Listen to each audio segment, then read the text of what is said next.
SIR ಎಂಬುದು ದೇಶದ ಮತದಾರರನ್ನು ಅತ್ಯಂತ ವ್ಯವಸ್ಥಿತವಾಗಿ ಮತದಾರರ ಪಟ್ಟಿಯಿಂದ ಹೊರಗಿಡುವ ಹುನ್ನಾರವಾಗಿದೆ. ಇದರ ವಿರುದ್ಧ ಜನಾಂದೋಲನ ಮಾಡುವ ಅಗತ್ಯವಿದೆ ಎಂದು ಜಾಗೃತ ಕರ್ನಾಟಕದ ಸಂಚಾಲಕರಾದ ಡಾಕ್ಟರ್ ವಾಸು ಹೆಚ್ವಿ ಅವರು ಹೇಳಿದರು.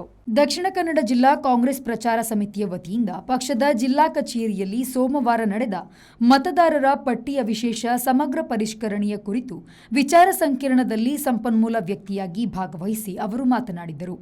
ಮತದಾರರ ಪಟ್ಟಿ ಪರಿಷ್ಕರಣೆ ದೇಶಕ್ಕೆ ಹೊಸತೇನಲ್ಲ, ಅದು ಕಾಲಕಾಲಕ್ಕೆ ಆಗಲೇಬೇಕಾಗಿದೆ. ಆದರೆ ಹಾಲಿ ಕೇಂದ್ರದ ಸರ್ಕಾರವು ಚುನಾವಣಾ ಆಯೋಗದ ಮೂಲಕ ಮಾಡಿಸುವ ಎಸ್ಐಆರ್ ಹಿಂದೆ ದೊಡ್ಡ ಸಂಚು ಇದೆ. ದೇಶದಲ್ಲಿ ಬಡವರು, ಅನಕ್ಷರಸ್ಥರು, ಕಾರ್ಮಿಕರು, ರೈತರು, ಆದಿವಾಸಿಗಳು, ದಲಿತರು, ಅಲ್ಪಸಂಖ್ಯಾತರು ಹೆಚ್ಚಿನ ಸಂಖ್ಯೆಯಲ್ಲಿ ಮತದಾನವನ್ನು ಮಾಡುತ್ತಾರೆ. ಅವರನ್ನು ಮತದಾನ ಪ್ರಕ್ರಿಯೆಯಿಂದ ಹೊರಗಿಡುವ ಬಹುದೊಡ್ಡ ಷಡ್ಯಂತರ ಇದರ ಹಿಂದೆ ಅಡಗಿದೆ. ಅದಕ್ಕಾಗಿಯೇ ಸಾಫ್ಟ್ವೇರ್ ತಯಾರಿಸಲಾಗಿದೆ. ಆ ಮೂಲಕ ಕೋಟ್ಯಾಂತರ ಮತದಾರರನ್ನ ಪಟ್ಟಿಯಿಂದ ಹೊರಗೆ ಹಾಕುವ ಪ್ರಯತ್ನ ನಡೆಯುತ್ತಿದೆ. ಹಾಗಾಗಿ ಇದರ ವಿರುದ್ಧ ಹೋರಾಟ ಮಾಡಬೇಕಿದೆ. ಪಶ್ಚಿಮ ಬಂಗಾಳದ ಮುಖ್ಯಮಂತ್ರಿಯೇ ಸುಪ್ರೀಂ ಕೋರ್ಟಲ್ಲೇ ಇದರ ವಿರುದ್ಧ ಹೋರಾಟ ಮಾಡಿದ್ದಾರೆಂದರೆ ಇದರ ದುಷ್ಪರಿಣಾಮ ಎಷ್ಟಿರಬಹುದು ಎಂದು ಅಂದಾಜಿಸಬಹುದು. ಕರ್ನಾಟಕದಲ್ಲಿ ಕಾಂಗ್ರೆಸ್ ಸರ್ಕಾರವಿದೆ. ಇದರ ಬಗ್ಗೆ ಇಲ್ಲಿ ಎಚ್ಚೆತ್ತುಕೊಳ್ಳದಿದ್ದರೆ ಆಳುವ ಕಾಂಗ್ರೆಸ್ ಪಕ್ಷಕ್ಕೆ ಇದು ಮುಜುಗರದ ಸಂಗತಿಯಾಗಲಿದೆ ಎಂದು ಡಾಕ್ಟರ್ ವಾಸು ಹೆಚ್ವಿಯವರು ಅಭಿಪ್ರಾಯಪಟ್ಟರು. ದೇಶದ ಕಟ್ಟಕಡೆಯ ವ್ಯಕ್ತಿಯು ಮತದಾನದ ಪ್ರಕ್ರಿಯೆಯಿಂದ ಹೊರಗೆ ಉಳಿಯಬಾರದು ಎಂಬುದು ದೇಶದ ಚುನಾವಣಾ ಆಯುಕ್ತರಾಗಿದ್ದ ಸುಕುಮೇರ್ ಸೇನ್ ಅವರ ಕನಸಾಗಿತ್ತು. ಆದರೆ ಹಾಲಿ ಚುನಾವಣಾ ಆಯುಕ್ತರು ಕೇಂದ್ರ ಸರ್ಕಾರದ ಪರವಾಗಿ ಕೆಲಸ ಮಾಡುತ್ತಿರುವುದು ವಿಪರ್ಯಾಸ. ಈ ಮಧ್ಯೆ ಚುನಾವಣಾ ಆಯುಕ್ತರಾಗಿದ್ದ ಟಿ.ಎನ್. ಸೇಷನ್ ಅವರನ್ನು ನೆನಪಿಸಲೇಬೇಕಾಗಿದೆ ಎಂದು ಹೇಳಿದರು. ಸಾಮಾನ್ಯವಾಗಿ ಮತದಾರರ ಪಟ್ಟಿ ಪರಿಷ್ಕರಣೆ ಅಂತಂದರೆ ಎಸ್ಐಆರ್ನ ಸ್ಪೆಷಲ್ ಇಂಟೆನ್ಸಿವ್ ರಿವಿಷನ್ ಅಂತ ಕರೀತಿದ್ದಾರೆ, ವಿಶೇಷ ತೀವ್ರ ಪರಿಷ್ಕರಣೆ ಅಂತ.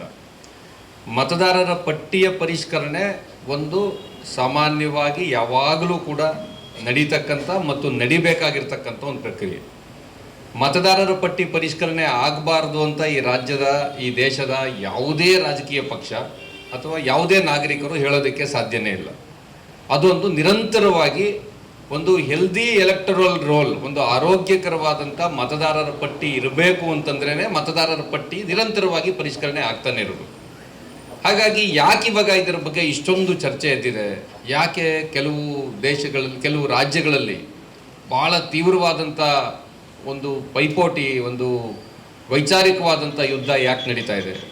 ಯಾಕೆ ಬೂತ್ ಲೆವೆಲ್ ಆಫೀಸರ್ಸ್ ಯಾರಿರ್ತಾರೆ, ಮತಗಟ್ಟೆ ಮಟ್ಟದ ಒಂದು ಅಧಿಕಾರಿಗಳು, ಅವರು ಆತ್ಮಹತ್ಯೆ ಮಾಡ್ಕೊಳ್ಳೋದು, ಹೃದಯಾಘಾತದಿಂದ ಸಾಯೋದು ಮತ್ತು ಎಲೆಕ್ಷನ್ ಕಮಿಷನರ್ ಮೇಲೆ ಪತ್ರ ಬರೆದು ಸತ್ತೋಗುವಂಥದ್ದು ಯಾಕೆ ನಡೀತಾ ಇದೆ? ಯಾಕೆ ಈ ದೇಶದ ಒಂದು ರಾಜ್ಯದ ಮುಖ್ಯಮಂತ್ರಿ ತಾನು ಸ್ವತಃ ಕರಿಕೋಟ್ ಹಾಕ್ಕೊಂಡು ಸುಪ್ರೀಂ ಕೋರ್ಟಿಗೆ ಬಂದು ಅದರ ಬಗ್ಗೆ ಒಂದು ವಾದ ಮಾಡುವಂಥ ಪರಿಸ್ಥಿತಿ ಯಾಕೆ ಬಂದಿದೆ? ಇದರ ಬಗ್ಗೆ ನಾವು ಚರ್ಚೆ ಮಾಡಬೇಕು. ಕಾಂಗ್ರೆಸ್ ಪಕ್ಷ ಇಲ್ಲಿ ದಕ್ಷಿಣ ಕನ್ನಡ ಜಿಲ್ಲೆಯಲ್ಲಿ ಸೆಮಿನಾರ್ ಏರ್ಪಡಿಸಿರೋದಕ್ಕೆ ಅಭಿನಂದನೆ ನಾನು ಹೇಳಬೇಕಾದ್ರೆ ಇನ್ನೊಂದು ಮಾತನ್ನು ಹೇಳಬೇಕಾಗಿದೆ. ಅದೇನು ಅಂತಂದರೆ, ಇಲ್ಲದೇ ಇದ್ದರೆ ಕಾಂಗ್ರೆಸ್ ಪಕ್ಷ ತೀವ್ರವಾದಂಥ ಮುಜುಗರಕ್ಕೆ ಒಳಗಾಗುವಂಥ ಸಾಧ್ಯತೆ ಕೂಡ ಇದೆ. ಅಂದರೆ ಎಲ್ಲಿ ಕಾಂಗ್ರೆಸ್ ಪಕ್ಷ ಸ್ವತಃ ಅಧಿಕಾರದಲ್ಲಿದೆಯೋ, ಅಧಿಕಾರದಲ್ಲಿರುವಂಥ ರಾಜ್ಯದಲ್ಲಿ ನಾಳೆ ಲಕ್ಷಾಂತರ ಸಂಖ್ಯೆಯಲ್ಲಿ ಮತದಾರರ ಪಟ್ಟಿಯಿಂದ ಹೊರಗುಳಿದು ಬಿಟ್ರೆ ಅದು ಆಡಳಿತ ನಡೆಸ್ತಾ ಇರ್ತಕ್ಕಂಥ ಪಕ್ಷಕ್ಕೂ ಕೂಡ ಒಂದು ದೊಡ್ಡ ಮುಜುಗರ ತರುತ್ತೆ.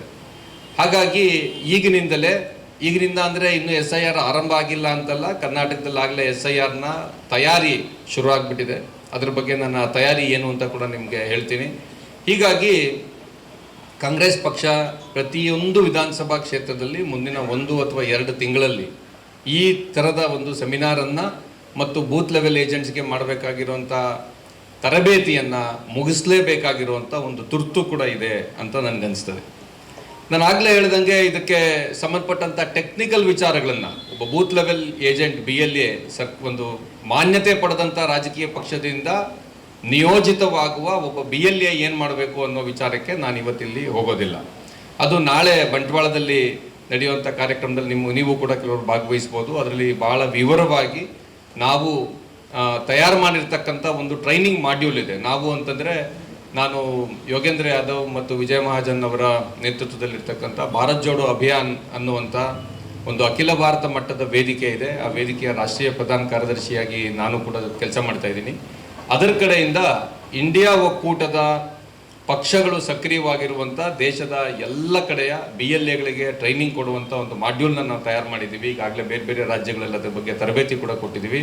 ಅಲ್ಲಿ ಇನ್ನಷ್ಟು ವಿವರಗಳಿಗೆ ನಾವು ಹೋಗ್ಬೋದು. ಆದರೆ ಇಲ್ಲಿ ನಾವು ಈ ಒಂದು ರಾಜಕೀಯ ಸಭೆಯಲ್ಲಿ ಚರ್ಚೆ ಮಾಡಬೇಕಿರುವಂಥ ವಿಚಾರ ಬೇರೆ ಇದೆ. ಅದೇನೆಂದರೆ, ಈ SIR ಏನಿದೆ, ಇದು ಈ ದೇಶದ ಸ್ವಾತಂತ್ರ್ಯ ಸಂಗ್ರಾಮದ ಆಶಯಗಳಿಗೆ, ಈ ದೇಶದ ಸಂವಿಧಾನ ರಚನಾ ಸಭೆಯ ಆಶಯಗಳಿಗೆ, ಈ ದೇಶದ ಸಂವಿಧಾನದ ಆಶಯಗಳಿಗೆ ಭಾಳ ದೊಡ್ಡ ದ್ರೋಹವನ್ನು ಎಸಗ್ತಾ ಇರ್ತಕ್ಕಂಥ ಒಂದು ಪ್ರಕ್ರಿಯೆ.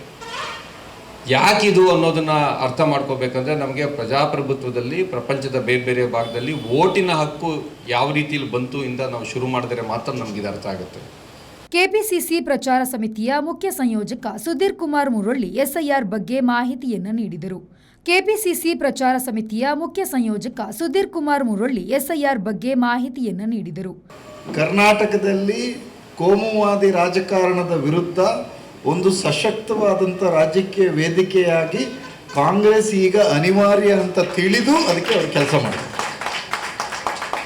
ನನಗೆ ಎರಡು ಖುಷಿ ಏನು ಅಂತಂದರೆ, ಇಲ್ಲಿ 3 ಜನ ಅಳಿಯಂದ್ರಿದ್ದಾರೆ ನಮ್ಮೂರಿನವರು. ನಮ್ಮೂರು ಚಿಕ್ಕ ತಾಲೂಕಾದರೂ ಸೊರಕೆಯವರೇ, ಎಷ್ಟು ಹೆಣ್ಣು ಕೊಟ್ಟು ನಾವು ಸಂಸಾರನ ಬೆಳೆಸಿದ್ದೇವೆ ನೋಡಿ. ಇವರಿಗೆ ಹೆಣ್ಣು ಕೊಟ್ಟದ್ದು ನಮ್ಮೂರಿಂದ, ಈ ಮನೋರಾಜ್ಗೆ ಹೆಣ್ಣು ಕೊಟ್ಟಿದ್ದು ನಮ್ಮೂರಿಂದ, ನಿಮ್ಮ MLA JR ಲೋಬೋಗೆ ಹೆಣ್ಣು ಕೊಟ್ಟಿದ್ದು ನಮ್ಮೂರಿಂದ. ಸುಮ್ಮನೆ ತಮಾಷೆಗೆ ಹೇಳಿದೆ ನಾನು, ಇದಿಷ್ಟು ಸತ್ಯ. ತಮಾಷೆ ಅಂದರೆ ವಿಚಾರ ಸತ್ಯ.